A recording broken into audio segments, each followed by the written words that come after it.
1498 ईस्वी में Vasco the gamma 2 जहाज लेकर कालीकट में उतरा।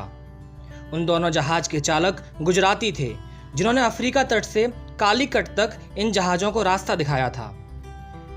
इसे प्रायः एक नए चरण का आरंभ माना गया है, जब समुद्र का नियंत्रण यूरोप वालों के हाथों में चला गया। इस वीडियो में हम जानेंगे कि आखिर वो क्या वजह थी जिसके कारण पुर्तगाली भारत की तरफ खिंचे चले आए। Press the bell icon for notification.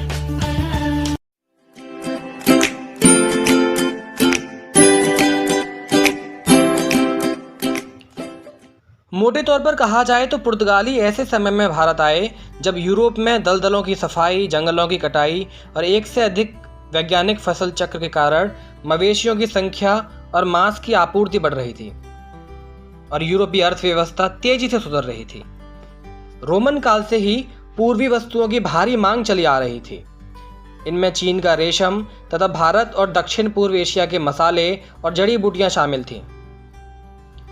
आर्थिक पुनरुत्थान के साथ इन सब चीज़ों की मांग बढ़ी, खासकर काली मिर्च और मसालों की, जिनकी आवश्यकता मांस को स्वादिष्ट बनाने के लिए पड़ती थी।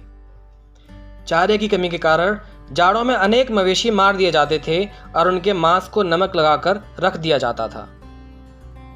भारत व दक्षिण पूर्व एशिया से काली मिर्च स्थल मार्ग तथा समुद्र मार्ग से सीरिया, लेबनान, मिस्र और काला सागर के बंदरगाहों तक ले जाए जाते थे।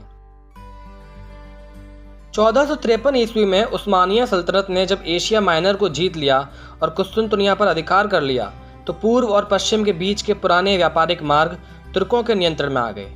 इसके अलावा यूरोप और एशिया के व्यापार पर वेनिस और जिनेवा के व्यापारियों का अधिकार था और वे पश्चिमी यूरोप के नए राष्ट्रों, खासकर स्पेन और पुर्तगाल को इन पुराने व्यापारिक मार्गों से होने वाले व्यापार में भागीदार नहीं बनाना चाहते थे।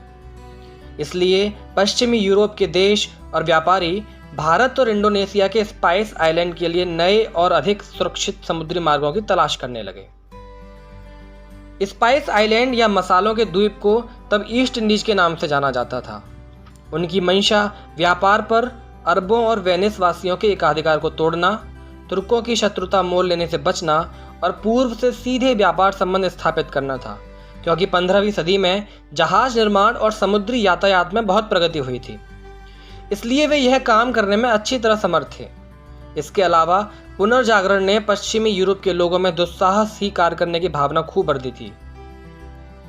इस दिशा में पहला कदम पुर्तगाल और स्पेन ने उठाया।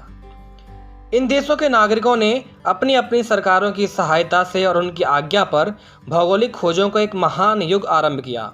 इस तरह समुद्र मार्ग की खोजों को एक नया दौर शुरू हुआ। 1492 में स्पेन का कोलंबस भारत को खोजने निकला था, लेकिन वह अमेरिका की खोज कर बैठा। उसके बाद 1498 में अपने जहाज पर गुजराती चालक को साथ लेकर वास्को द गामा कालीकट पहुंचा। वहां बसे अरब सौदागरों के शक्तिशाली समूह ने उसका विरोध किया, लेकिन हिंदू राजा जमोरिन ने पुर्तगालियों का स्वागत किया तथा उन्हें काली मिर्च, जड़ी बूटियां आदि अपने साथ ले जाने की अनुमति दे दी।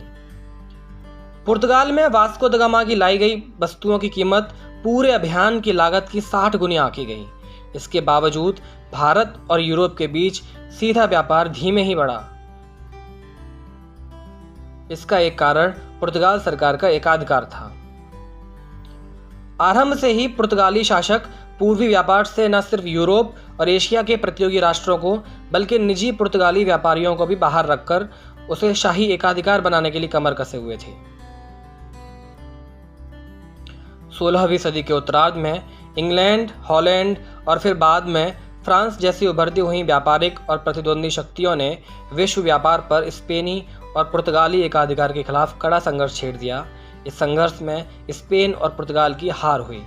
अंग्रेज और डच व्यापारी केप ऑफ गुड होप होकर भारत जाने वाले रास्ते का प्रयोग करने लगे और पूर्व में अपना साम्राज्य बनाने की दौड़ में शामिल हो गए।